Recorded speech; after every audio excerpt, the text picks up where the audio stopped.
Oke Pak, saya izin pakai 2 device ya Pak. Apa suara saya jelas? Oke. Assalamualaikum warahmatullahi wabarakatuh. Salam sejahtera bagi kita semua. Baik, pada kesempatan siang hari ini ya Pak ya, mohon izin materi yang akan disampaikan dalam Diklat Andalalin ini adalah penyusunan laporan sesuai dengan jadwal penyusunan laporan dan persiapan seminar. Izin share screen Pak.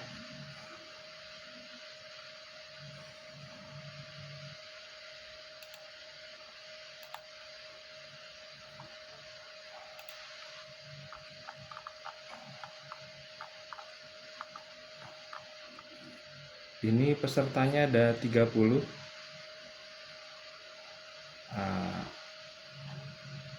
Bapak-bapak yang di sini juga, tapi yang hadir di grup ini 16. Benar ya Pak ya?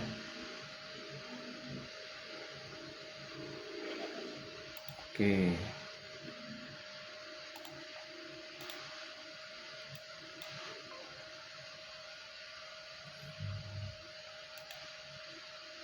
Pak Cahyadi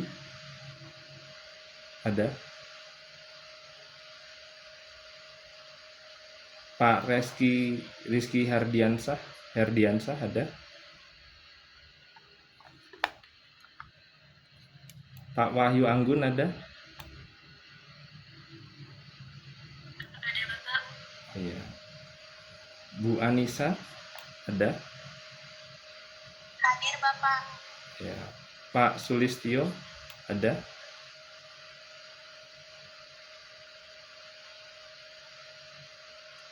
Pak Setia Kurnia Putri. Berikutnya Pak Aziz Habib Darisna.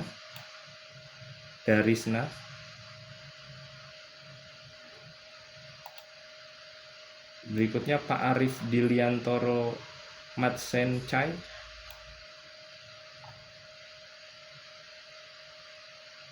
Oke.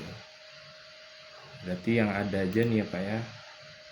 Pak Muhammad Rafiq ada, terus Pak Sahrul Rezi, Pak Muhammad Ramadhani, Pak Barudin, ini Pak Mahyudin, Pak Muhammad Fikrudin, terus Pak Ade Firman, ini Pak Zul Fadli Ardi Siregar, Pak Rian Harahap, terus Pak Faik Iza, nah, ini Bu Anggun, terus Bu Atika, Bu Anissa, sama Pak Aziz Dasina.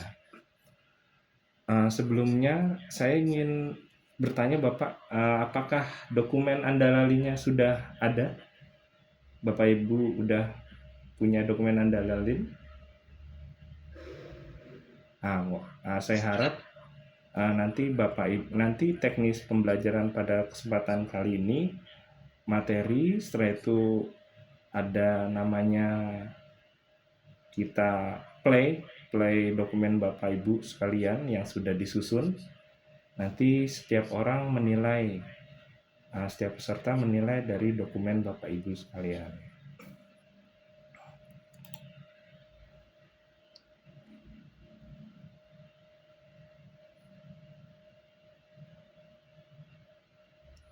Oke.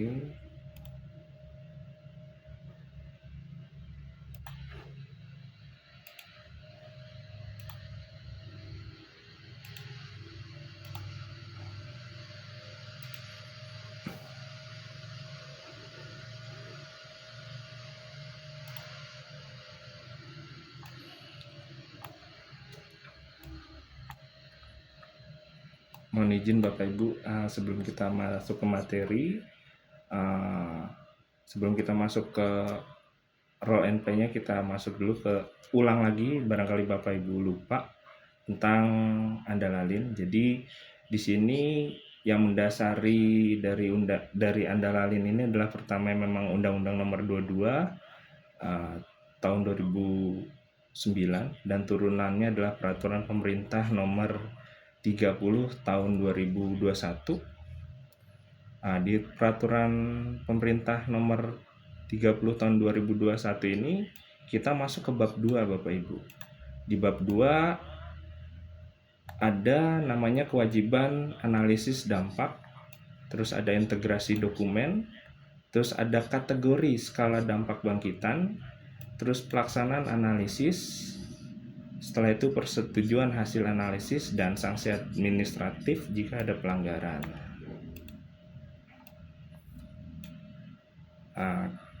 Sama masih saya ulang.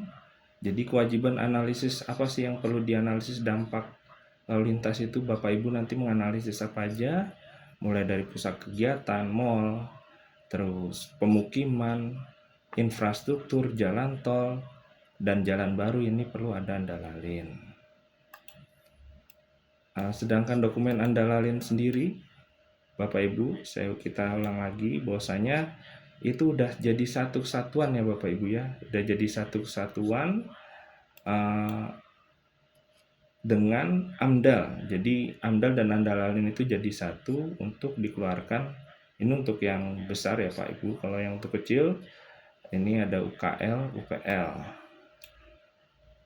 Jadi satu untuk dikeluarkan perizinannya. Setelah itu kita masuk ke kategori skala dampak bangkitan.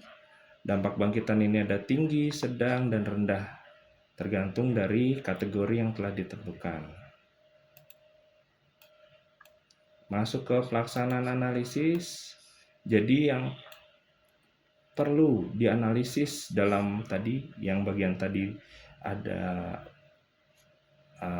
bagian-bagian tadi yang terkait yang perlu dianalisis ini adalah dua orang atau dua instansi, yaitu pengembang dibantu dengan tenaga ahli yang bersertifikat atau yang memiliki kompetensi. Dan hasilnya nanti ada namanya persetujuan analisis, tergantung Bapak Ibu berada di jalan nasional kah, jalan provinsi, atau jalan desa. Untuk jalan nasional itu menteri, jalan provinsi gubernur, terus jalan kota kabupaten ini bisa bupati dan wali kota. Dan di sana ada tim yang mewakili dari instansi tersebut untuk menilai dokumen Bapak Ibu sekalian. Terus sanksi administrasinya seperti apa? Jadi jika tidak sesuai dengan kriteria dokumen Andalalin atau tidak sesuai dengan lapangan, maka ada peringatan tertulis, terus penghentian sementara kegiatan, denda administratif, dan yang terakhir akan pembatalan persetujuan izin berusahanya. Jadi bisa di pending, di cancel untuk perizinan izin mendirikan bangunan atau izin kegiatan tersebut. Kita masuk kepada materi kita pada kesempatan ini adalah penyusunan laporan dan persiapan seminar Andalalin. Jadi seperti yang saya sampaikan tadi, saya harap Bapak Ibu semua sudah memiliki dokumen Andalalin untuk kita roll and play pada kesempatan siang hari ini. Izin Pak, kalau belum ada dokumennya gimana Pak? Kalau belum ada dokumennya, ini mohon izin nanti kita ini sampai jam 4. Nanti kalau belum ada, saya harap Bapak udah ada. Entah Bapak cari atau minta temennya, itu barangkali ada satu grup, ada yang punya 2, Bapak minta. Ini kan nanti Bapak minta kepada temennya, atau Bapak pernah magang di suatu tempat, atau Bapak pernah teman ya, pokoknya harus ada Pak, nanti soalnya yang dipaparkan dokumennya. Entah siapa yang susun, silakan Bapak cari. Oke, terima kasih Izin Bapak, pertanyaannya ya. terkait yang dipresentasikan itu yang baru kita susun atau yang terdahulu yang pernah kita susun? Bisa yang sekarang jika sudah ada, atau bisa terdahulu. Intinya bagaimana cara Bapak Ibu memahami tentang dokumen yang ada atau ditulis, yang tertulis pada tulisan tersebut. Jadi bisa dokumen Bapak yang akan, misalkan Bapak lagi magang atau Bapak telah menyusun kegiatan ini cuman belum sertifikasi, nah bisa. Atau bisa juga dokumen yang lain Bapak pakai buat presentasi. Nah, seperti itu. Terima kasih pertanyaannya. Iya. Jadi pada materi ini kita akan diharapkan finalisasi laporan ya Bapak Ibu sekalian, dan persiapan presentasi. Finalisasi laporan, tolong siapkan laporannya. Fungsinya pada materi ini adalah apa? Agar laporan yang disiapkan ini sesuai lah ibaratnya, dan Bapak bisa mempresentasikan secara meyakinkan. Karena Bapak itu Bapak Ibu sekalian sebagai tenaga ahli penyusun Andalalin. Karena Bapak Ibu sekalian ini nanti sebagai penyusun, jadi Bapak Ibu nanti akan memiliki sertifikat kompetensi. Nanti kalau biasanya Bapak Ibu kalau sudah namanya sudah keluar di sertifikat kompetensi, Bapak Ibu akan masuk ke database ini. Apa terlihat? Nah, di sini ada database dokumen Andalalin. Mulai dari nama, ada yang perseorangan, ada yang instansi. Bapak Ibu namanya nanti akan tercantum dalam database Si Andalan debhub.go.id. Nanti setelah Bapak Ibu lulus, nama Bapak sah untuk menyusun atau namanya tertulis pada penyusun dokumen Andalan tersebut. Jenjang keahlian ada pratama, utama, tergantung tadi yang mungkin sudah disampaikan oleh pemateri sebelumnya, bahwasanya tergantung pada tingkatan Bapak Ibu nanti. Seperti itu. Kita masuk lagi. Itu struktur laporan dan isi laporannya seperti apa? Kita sesuaikan dengan PM 17 tahun 2021.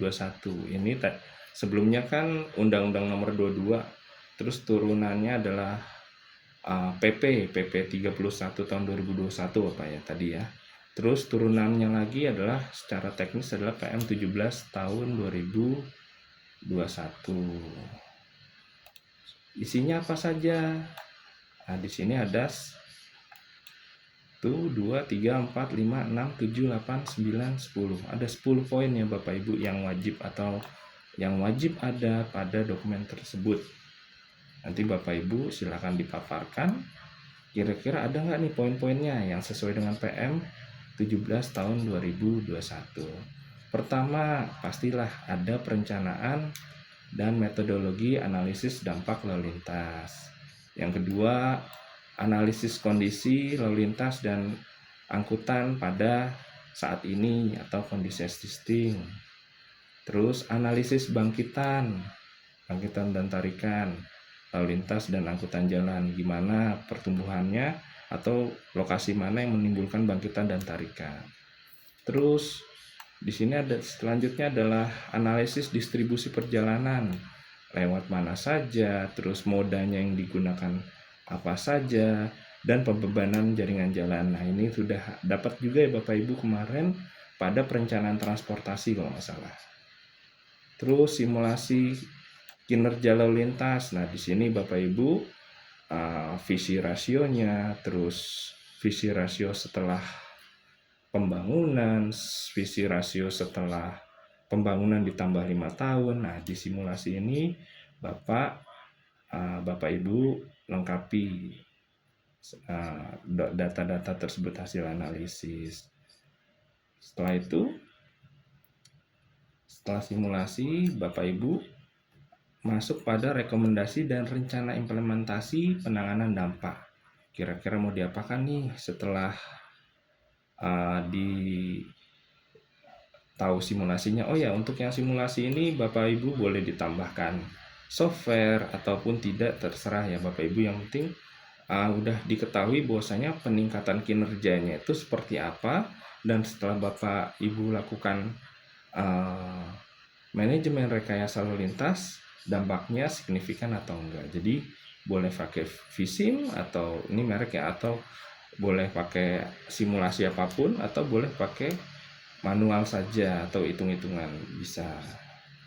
Setelah itu kita masuk ke yang ke-7 nih ya, rekomendasi dan rancangan implementasi dampak. Jadi Bapak Ibu merekomendasikan apa? Misalkan zebra cross ataupun rambu lalu lintas ataupun penerangan jalan. Nah, Bapak Ibu rekomendasikan. Dan ini sebagai apa? Penanganan dampak apa? Misalkan zebra cross untuk penyeberangan dan lain-lain. Dan setelah itu Bapak Ibu juga lengkapi dengan rincian tanggung jawabnya. Di sini ya Bapak Ibu sekalian yang perlu diperhatikan secara matang-matang. Misalkan melakukan ada pabrik perlu ada zebra crossnya itu biaya dari mana, siapa yang tanggung jawab.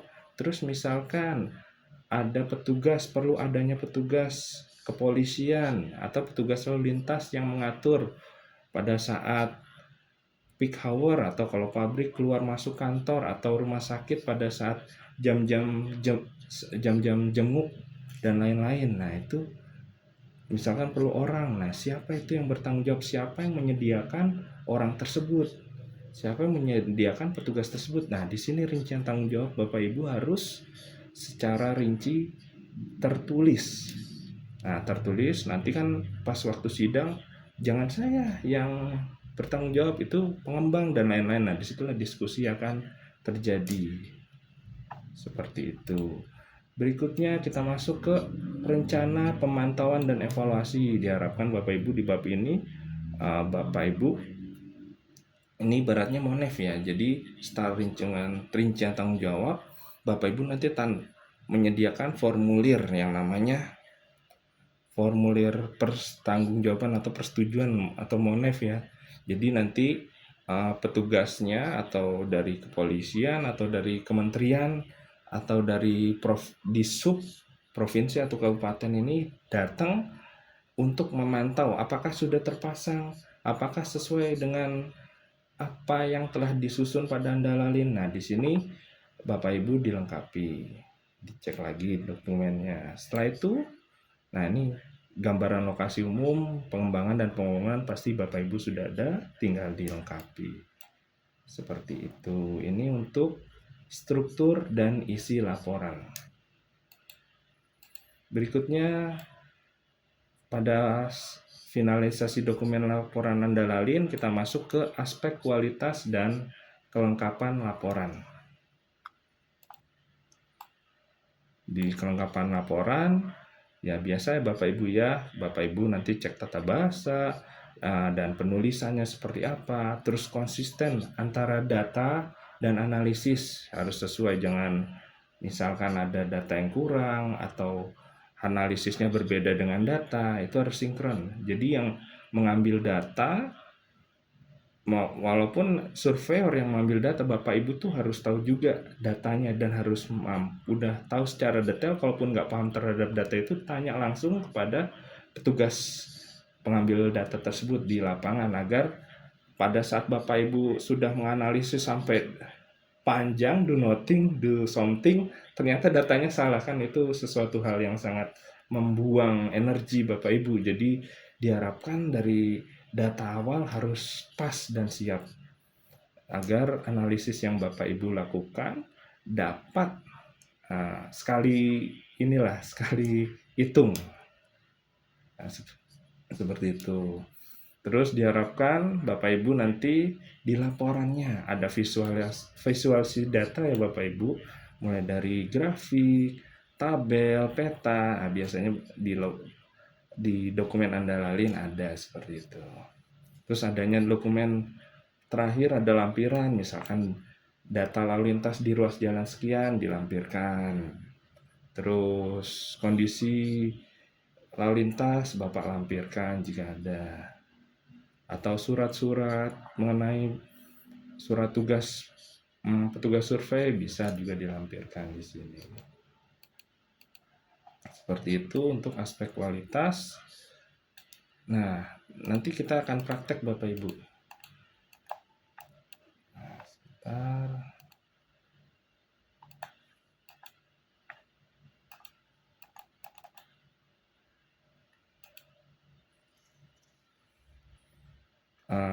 Tadi saya sudah mendengarkan bahwasanya ada Bapak Ibu yang belum punya dokumen. Solusinya tadi Bapak Ibu cari, atau nanti Bapak Ibu minta di grup ya, grup teman-teman ini, barangkali punya 2 atau 1. Bisa nggak kalau satu dokumen Anda lalin dibuat diklat bersama-sama? Nah, itu biasanya sih boleh ya Bapak Ibu ya, kan yang dinilai itu bagaimana kita memahami tentang cara pemahaman kita untuk terkait dokumen tersebut. Yang sebenarnya yang dinilai itu mulai dari pengambilan data, terus menganalisis, terus perencanaan transportasinya seperti apa, tadi ya distribusi perjalanan Bapak itu sampai tahu. Jadi kalau misalkan ada satu dokumen dipakai beberapa peserta, menurut saya Pak Yana, tapi nanti kebijakan lagi dari panitia, menurut saya sih boleh-boleh saja. Soalnya yang dinilai adalah pemahaman Bapak Ibu sebagai penyusun dokumen Anda lalin, pemahaman keprofesionalan Bapak Ibu sebagai penyusun Anda lalin, yang dinilai sih seperti itu. Kan ini ada diklat.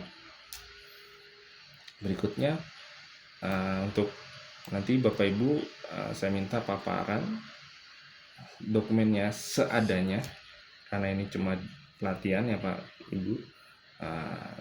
Biasanya kalau offline Bapak Ibu itu dibuat kelompok, terus jadi satu, maju ke depan.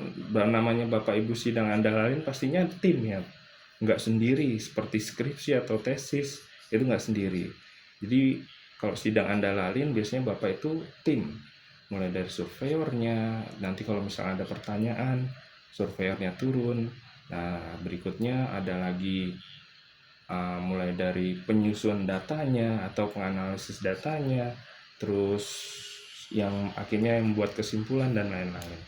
Nah, di sini karena sekarang online, saya minta nanti satu persatu orang peserta diklat menyampaikan. Nanti barangkali ada waktu lagi kita perbaikan, terus di pemberian masukan. Jadi maksud tujuannya adalah sebagai role and play, kondisi yang sesungguhnya. Terus habis itu Bapak Ibu setelah ada masukan, Bapak Ibu perbaiki lagi. Dibuat biasanya kalau sidang Anda lalin, Bapak Ibu catat dokumen apa saja yang maksud saya masukan apa saja. Misalkan perlu adanya petugas, Bapak tulis petugas. Terus koordinasi dengan Satpol PP misalkan, koordinasi dengan Disub, Bapak tulis. Nanti setelah Bapak tulis, Bapak masukkan di lembar berikutnya telah direvisi pada halaman sekian. Nah, seperti itu. Nanti penilaian dalilnya kalau dia mintanya apa, kita sudah buka sesuai dengan dia yang minta langsung ke halamannya. Jadi nggak usah buka-buka dari awal. Kalau buka-buka dari awal nanti ketemu lagi nanti masukan yang lain. Jadi fokus perbaikannya apa, di halaman berapa, langsung to the point. Bikin list. Nah, itu untuk finalisasi dokumen dan laporan dalalin. Untuk persiapan seminar dalalin, ya tujuan seminar Bapak Ibu juga pastinya paham dan mengerti. Jadi fungsi seminar ini adalah suatu platform ya, suatu sarana untuk bagaimana Bapak Ibu itu mempresentasikan bagaimana Bapak Ibu itu menyampaikan, beraksi terhadap hasil yang didapatkan dan meminta umpan balik kepada para penguji dokumen Bapak Ibu sekalian. Dan Bapak Ibu di sana juga akan mendemonstrasikan pemahaman Bapak Ibu bagaimana caranya dokumen andalalin itu disusun mulai dari awal sampai akhir. Kalau misalkan bukan Bapak Ibu, berarti dibagi beberapa seksi. Ada yang ngambil data juga presentasi boleh, tapi diwakili oleh Bapak Ibu ya, atau diketuai oleh satu orang Bapak Ibu. Jadi misalkan satu orang yang menyampaikan, yang lain kalau ada pertanyaan, misalnya pengambil data, jika ditanya, nah itu bisa membackup pertanyaan yang akan keluar pada sesi tanya jawab tersebut. Oke, berikutnya adalah catatan penetapan kompetensi. Nanti pastinya ada catatan lah ya Pak, untuk menyampaikan apa-apa yang perlu diperbaiki dan lain-lain. Berikutnya kita masuk ke struktur dan durasi presentasi yang efektif itu seperti apa sih biasanya ya Pak ya. Biasanya untuk pemaparan ini, tapi ini sifatnya relatif. Biasanya ini bukan jadi patokan awal.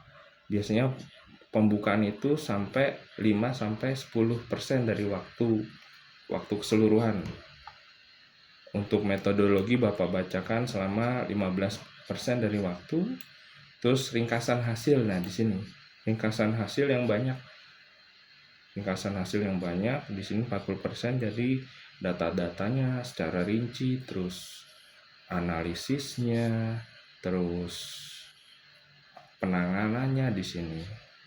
Terus masuk ke rekomendasi dan mitigasi ya Bapak Ibu. Di sini Bapak Ibu nanti menyampaikan apa saja yang perlu disampaikan di sini 20% waktu.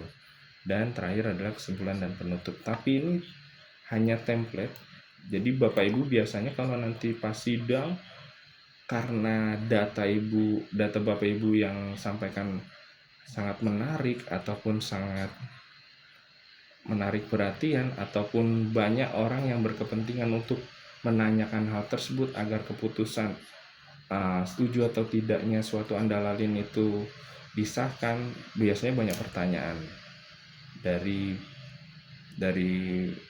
misal atau Satpol PP atau Disub atau kepolisian, biasanya seperti itu. Kadang-kadang Satpol PP sebenarnya ada warga sekitar yang diundang untuk mendengarkan. Misalkan ada pembangunan mall baru seperti itu ya, ada warga sekitar diundang, Pak gimana kalau untuk mempekerjakan penduduk lokal, lah itu biasanya ada juga. Jadi di situ yang lebih banyak, lebih panjang biasanya ya Pak Bu. Jadi ini ibaratnya template aja, nanti pas kondisi di lapangan biasanya berubah lagi sesuai dengan keadaan. Berikutnya kita masuk ke teknik presentasi yang efektif. Nah, ini Bapak Ibu juga saya pasti sudah paham. Sudah, ini cuman kita ulang aja. pertama desainnya Bapak harus profesional dan konsisten. Jadi desainnya dari awal sampai akhir sama. Kalau misalkan Bapak Ibu mungkin kalau Bapak Ibu udah sering nyusun dokumen andalalin, Bapak Ibu nanti akan udah punya template. Oh, kalau disusun sama Bapak ini atau Ibu ini pasti templatenya seperti ini. Jadi lebih mudah dimengerti.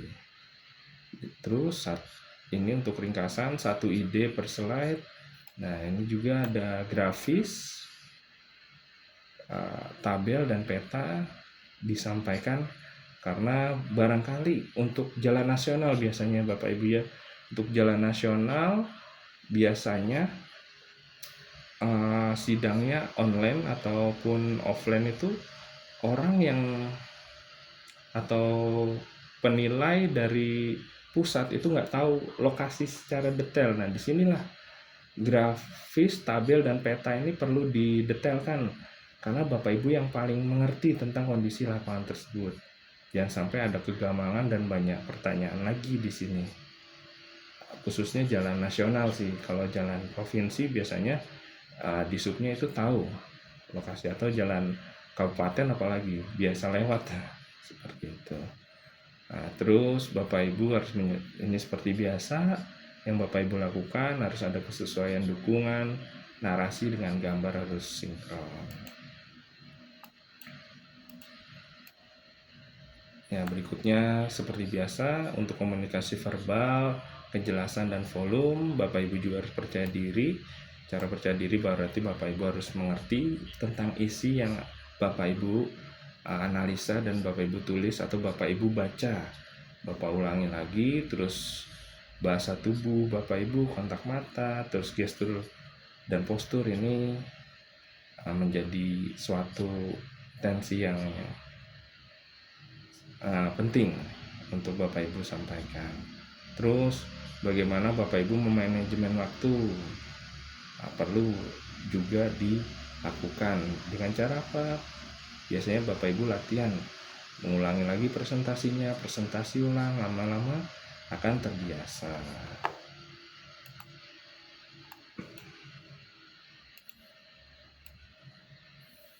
Berikutnya persiapan kita antisipasi dalam pertanyaan dan diskusi.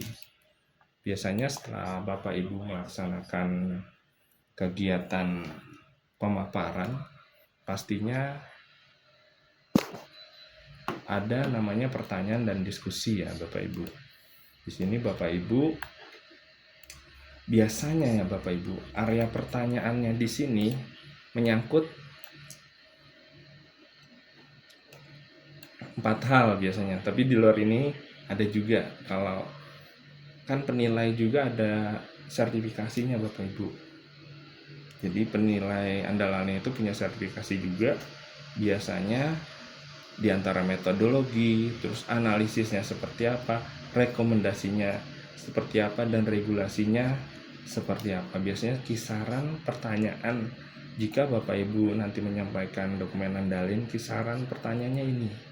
Tapi misalkan ada Satpol PP atau polisi, biasanya teknis di lapangan. Pak, ini biasanya pada pagi hari banyak anak sekolah lewat nih, gimana solusinya? Nah, itu kalau biasanya kalau orang lapangan. Jadi kayak kepolisian atau disubnya petugasnya ya Pak Ibu, dan Pol PP biasanya pertanyaannya langsung pada kejadian to the point di titik tersebut, di simpang atau di ruas jalan yang Bapak analisis tersebut.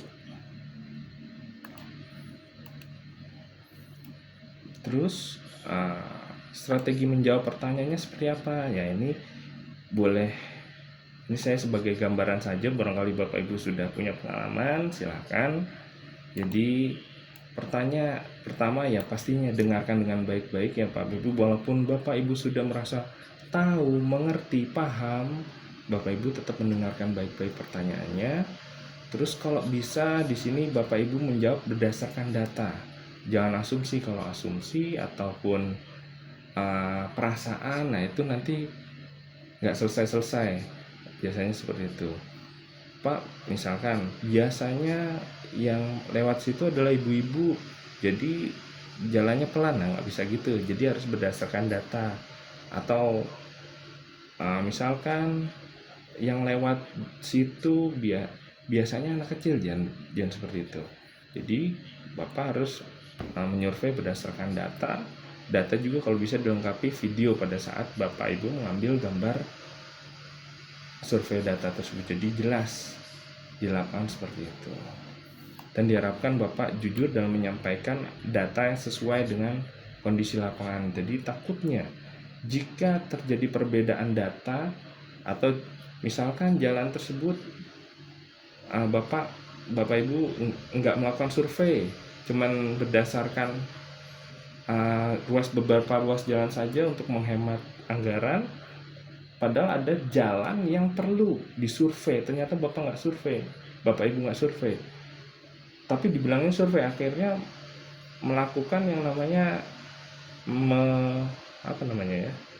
memodifikasi data, ternyata modifikasinya nggak sesuai dengan itu, menimbulkan pertanyaan. Nah, di sini jadi ada perdebatan, Pak itu nggak sesuai Pak, di situ rame, tapi data Bapak sepi Pak, itu sepi ya.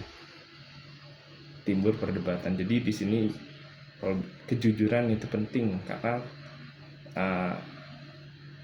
sertifikat kompetensi Bapak ini akan melekat pada diri Bapak, dan kredibilitas Bapak selama menyusun dokumen Anda lalin akan tetap diingat-ingat orang, nanti dari mulut ke mulut, dari satu orang ke orang lain, nanti bisa menjaga kredibilitas Bapak. Dan kalau Bapak jujur dan lancar, maka orang lain akan datang ke Bapak lagi untuk dimintakan untuk menyusun dokumen Anda lalin. Dan profesional itu tentu pasti, karena Bapak Ibu sering melakukan presentasi, sering melakukan analisis data, membaca dari awal sampai akhir, mengetahui secara gambaran besar. Nah, Bapak nanti akan menimbulkan sifat profesionalisme.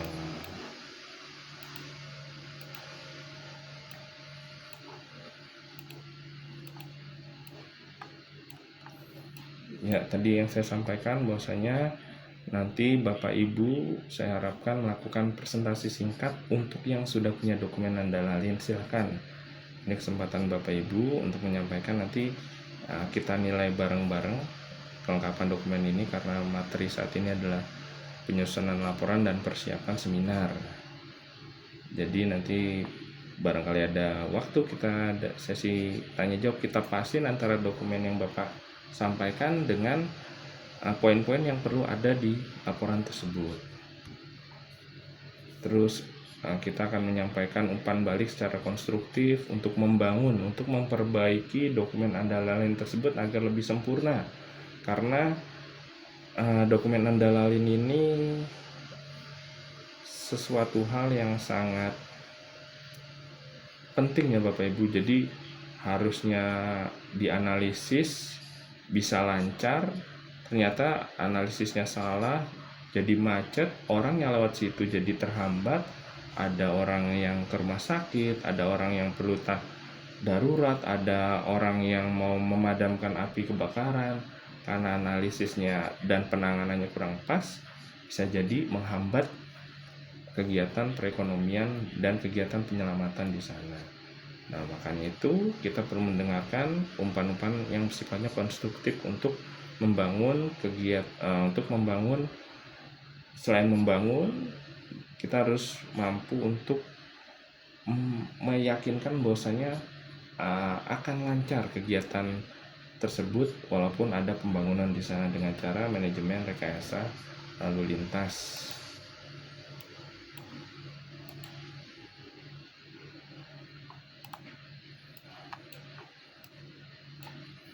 Baik Bapak Ibu, materi saya mungkin sekian, setelah ini kita paparan. Jadi materi ini untuk menjembatani Bapak Ibu untuk menuju seminar yang sebenarnya, agar Bapak Ibu matang untuk pelaporan standar dan presentasi yang efektif seperti apa, terus sikap Bapak Ibu dalam melakukan presentasi itu seperti apa, dan pastinya untuk kelancaran, kemahiran itu perlu adanya jam terbang ya Bapak Ibu. Karena setiap orang yang punya jam terbang tinggi pasti akan lebih terampil untuk melakukan paparan. Baik, sekian dari saya. Apakah ada pertanyaan? Jadi saya ini dulu.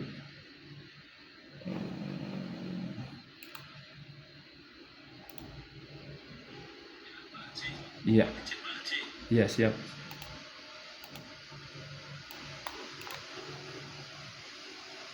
Iya. Ya Pak Haji, ini Pak Anwar Pak Haji. Iya Halo, Pak Pak Anwar. Haji. Oh iya Pak Anwar.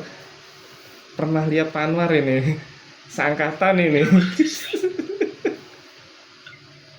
Siap Pak Anwar. Ya Pak Haji. Ya Pak Haji, mohon izin.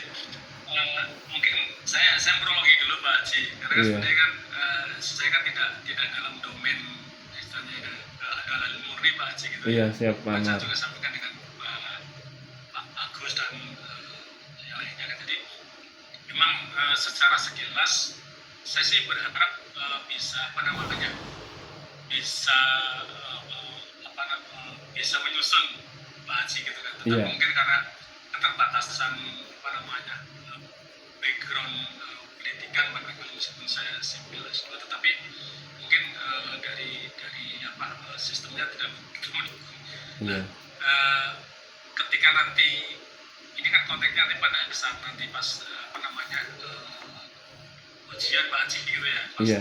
ujian penyusunan sekaligus juga presentasi. Nah, sementara ketika sejauh ini kan saya pengalaman kan ikut dalam tim misalnya gitu kan, Iya. tidak nyusun secara langsung sehingga lebih banyak untuk membantu menganalisis kan gitu Pak Haji. Iya Kan. Pak. Terus kemudian yang kedua saya lebih banyak ke AMDAL kan Pak Haji, banyak ke ketua tim AMDAL sehingga saya lebih banyak untuk membangun literasi pemahaman terhadap konsep kerangka kebijakan adalin yang nantinya akan terintegrasi ke dalam AMDAL kan begitu Pak Haji gitu. Iya siap.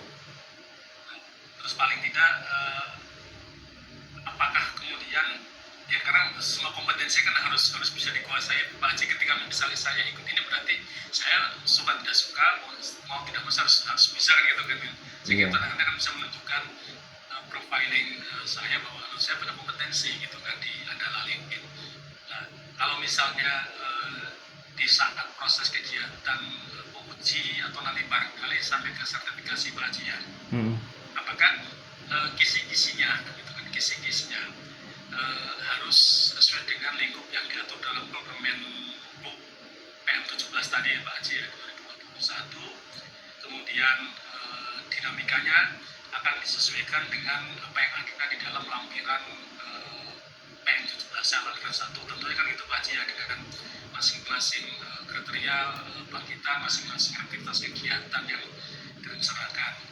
Nah, yang lebih sederhana barangkali Pak Haji untuk bisa tadi saya pikir trik kan Pak Haji ini udah bagus gitu kan. Saya juga mencermati bagaimana alur untuk masing-masing pentahapan dari mulai proses penyajian, kemudian penyusunan, penyajian sampai pada presentasi dan sampai detail ke durasi kan itu Pak Haji berapa persen untuk paparan misalnya 15%, nanti kemudian penjelasan sekian persen dan yang lainnya. Nah, kalau boleh dikasih clue yang lebih ini Pak Haji, lebih jitu istilahnya Pak Haji gitu kan, agar yang pemahaman masih terbatas seperti saya ini bisa ikut ya tetap kompeten gitu Pak Haji. Oh iya. Gitu Pak Haji, makasih Pak Haji. Makasih Pak Anwar, ini luar biasa ini. Dulu satu angkatan ini sama saya Pak Anwar. Pak Anwar izin, jadi untuk terkait tersebut saya punya saran untuk Pak Anwar. Jadi dari list yang tadi ada 10 itu tinggal Bapak cocokkan. Bapak sudah punya dokumen Andalalin ya? Saya harapkan. Ya, jadi dari list 10 itu Bapak cocokkan saja. Pertama, poin pertama, ada nggak nih dokumennya? Bapak baca sekilas. Dokumen kedua ada nggak? Bapak baca sekilas. Dokumen selanjutnya ada nggak? Di poin kedua ada nggak? Bapak baca sekilas, gitu aja. Jadi setiap poin yang nanti, padahal sih nggak semua ditanyakan sih ya Pak. Jadi nggak semua hal ditanyakan, itu cuman ngetes kemampuan ini aja sih Pak nanti. Nah, jadi setiap poin yang Bapak punya gambaran. Nggak mungkin juga itu secara 2 minggu Ya, Pak Haji, trans. betul Pak Haji. Jadi ibaratnya setiap poin itu Bapak punya gambaran. Oh ya, survei TC. Oh ya, visi rasio seperti ini. Oke. Terus ada 4-step model. Oke. Dia biasanya nggak secara detail Pak. Dan pas kebetulan ditanya survei ya survei aja. Di situ udah nggak ditanya selanjutnya. Jadi cuman Oke, ibarat udah harus runut Pak Haji. Ya, kan? iya, nggak harus runut, jadi ambil Ya, sampel siap, siap. biasanya gitu. Ya, Pak Haji.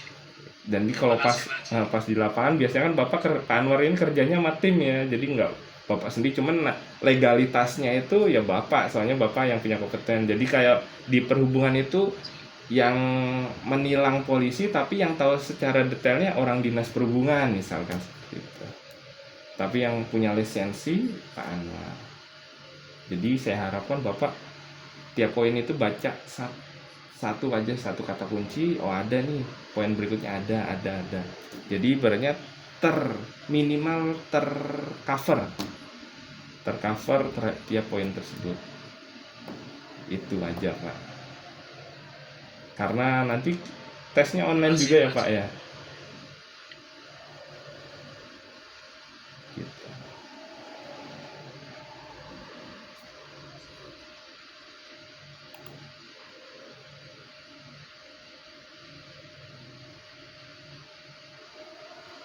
Sebentar.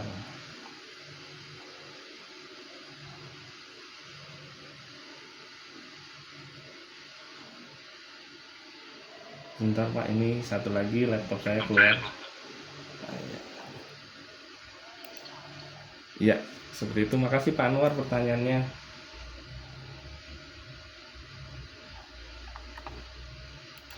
Oke ya, seperti itu. Terima kasih Pak Anwar pertanyaannya. Ini mungkin salah satu kegampangan ke semua peserta. Jangankan Bapak, mungkin ada di sini yang lulusan transportasi juga tidak secara detail yang tadi kita sampaikan, bahwasanya kayak seperti ini nih, kalau sering nyusun ya lama-lama bisa. Seperti itu. Siap, terima kasih Pak Anwar. Ada lagi yang dipertanyakan?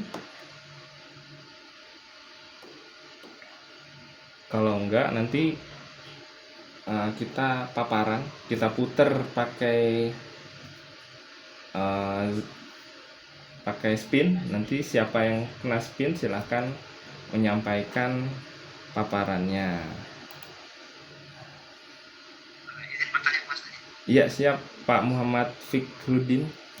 Ya, apakah nanti yang dipaparkan bisa dokumen standar teknis atau rekomendasi teknis yang dipaparkan nanti dokumennya, atau berbentuk PPT seperti itu Mas? Jadi untuk saat ini ya Pak ya, kalau pemaparan biasanya PPT, cuman dokumennya dipegang sama masing-masing penguji.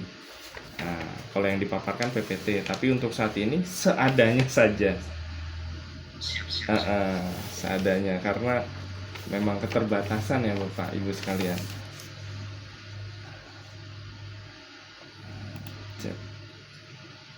Bertanya Pak. Iya. Silakan. Poin-poinnya yang disaksikan yang apa Pak? Ya, sebentar. Yang tadi itu saya sudah rangkum Pak. Jadi seperti ini. Sebentar. Nah, saya sudah rangkum pertanyaan dari Pak Sahrul ya, Pak Sahrul ya. Nanti saya kirimkan. Jadi nanti Bapak menyampaikan, Bapak juga menilai. Saya minta Bapak menilai. Nah, jadi pertama biasanya Pak ya, biasanya ini belum tentu pasti. Pertama pembukaan, terus metodologi, hasil analisis, kontennya sesuai dengan ini tidak, terus visualisasi data, tata bahasa, terus desain slide. Nah, ini lumrahnya. Jadi pas lumrahnya, ibaratnya standarnya ya Pak ya. Jadi kalau paling nggak jauh-jauh inilah mungkin bisa turun. Ini paket lengkapnya biasanya seperti ini. Terus pemahaman, terus kedalaman dari jawaban yang Bapak sampaikan. Ini semuanya umum. Nah, nanti kita bisa share ini Pak ke Bapak Ibu sekalian. Makasih pertanyaannya Pak Sahrul Rezi Ismail.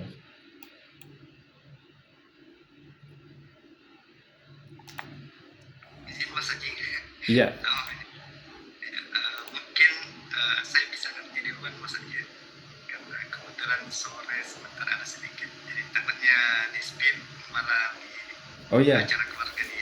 oh iya Mungkin saya siap, bisa siap. izin. Yang bisa aja ya. Nah, saya spin dulu ini. Saya spin dulu. Saya spin ya Pak ya. Yang namanya keluar silahkan Bapak memaparkan.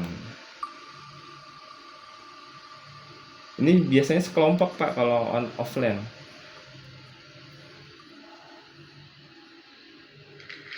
Pak Burhanuddin.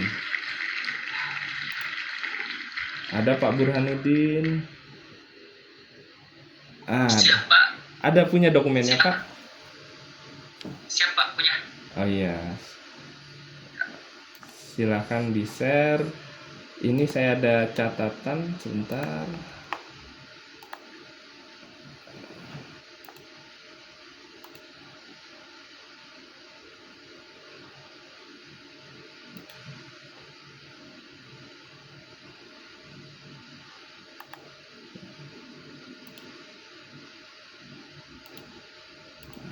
Silakan Pak, ini saya kirim untuk kita nilai bareng-bareng ceritanya gitu ya Pak ya.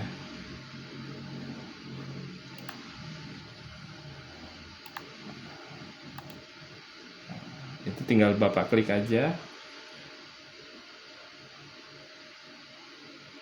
Nanti Bapak kita nilai bareng-bareng. Ini pakai Google Form kita nilainya. Jadi Bapak tahu apa yang Bapak tulis dan kira-kira nilainya seperti apa. Nanti kalau yang belum punya dokumen silahkan minta ke rekannya atau teman ini.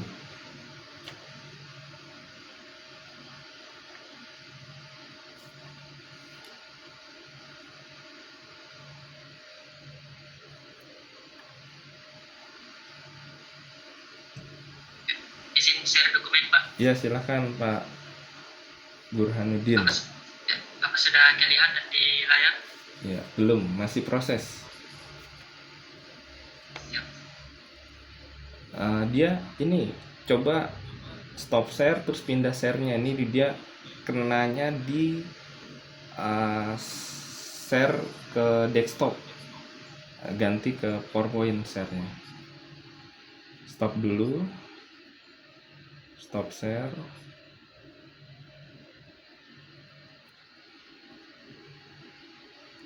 Nah baru masuk lagi yang PowerPoint.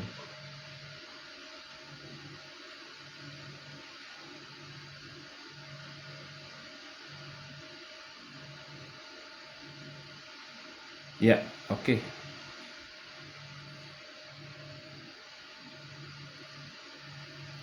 Silakan Pak Burhanuddin.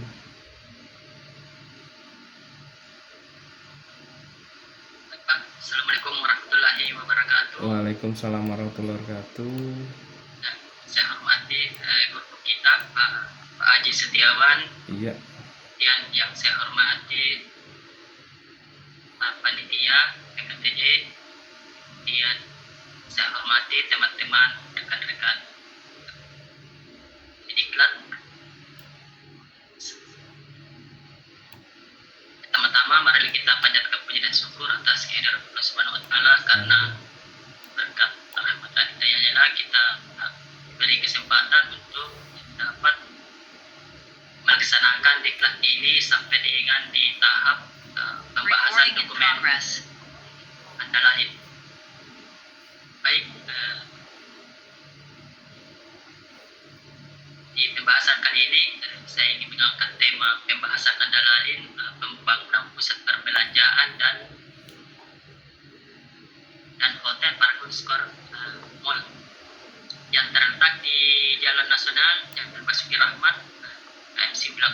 Adapun ruas jalan nasionalnya 001 13K Kelurahan Rem Utara, Kota Sorong, di Papua Barat Daya.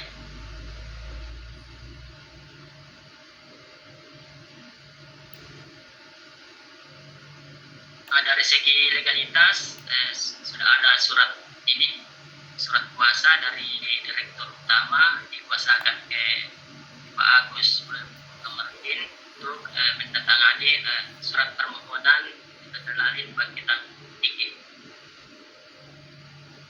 Adapun rencana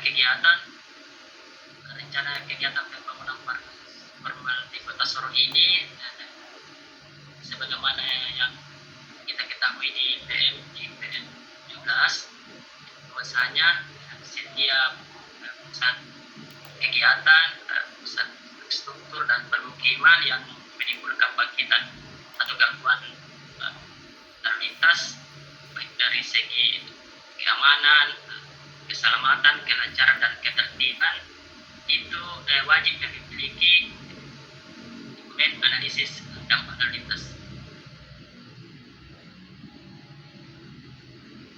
Nah, untuk profil pengembang kita dapat lihat nama pokok Henry Sondak, jabatan direktur, luas lahan dan bangunan 14.741,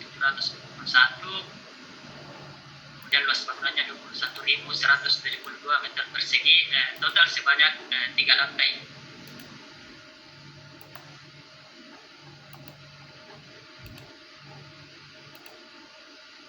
Nah, ini surat permohonan sebagaimana kelengkapan administrasi bahwasanya pengembang wajib melakukan atau mengisi permohonan berdasarkan status jalannya, karena kita di status jalan nasional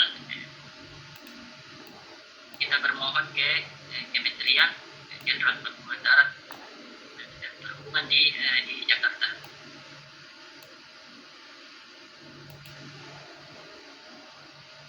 Status kepemilikan lahan sudah memiliki sertifikat. Kemudian dari segi rencana tata ruang atau ini sekarang disebut PKKPR sudah dimiliki.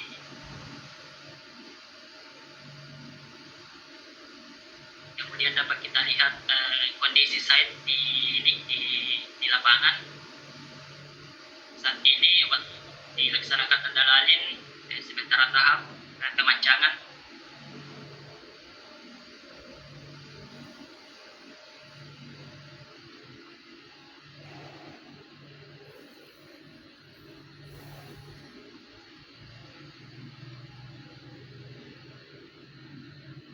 Nah, ini adalah set plan rencana dan alat S1 dapat kita lihat. Kita lihat di slide.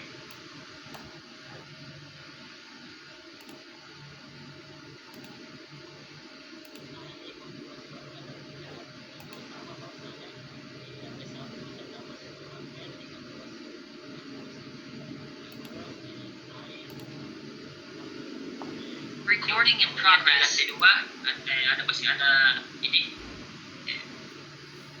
pusat perbelanjaan, kemudian retail dan kemudian di lantai 3 sama peruntukannya. Nah, dari segi dasar hukum dapat kita lihat ada Undang-Undang Nomor 22 Tahun 2009 tentang Lintas Angkutan Jalan, kemudian Peraturan Pemerintah Nomor 32 tentang Monumen dan Rekayasa, Peraturan Pemerintah Nomor 22, kemudian ada Pasal 43 dan sampai dengan Peraturan Menteri Perhubungan. Nah, inilah mengapa kita diwajibkan menyusun tanda lalin, karena dari segi dasar hukum ini sudah kompleks, mulai dari undang-undang, PPP, kemudian Peraturan Menteri, sampai Dirjen, bahkan di kota-kota sudah ada seperti Kota Makassar sudah ada perwali. Kemudian di Kabupaten Goa sudah ada ini perdanya, dan insyaallah akan menyusul kabupaten yang lain. Kemudian ada integrasi AMDAL. Nah, ini dijelaskan juga di Peraturan Menteri bahwasanya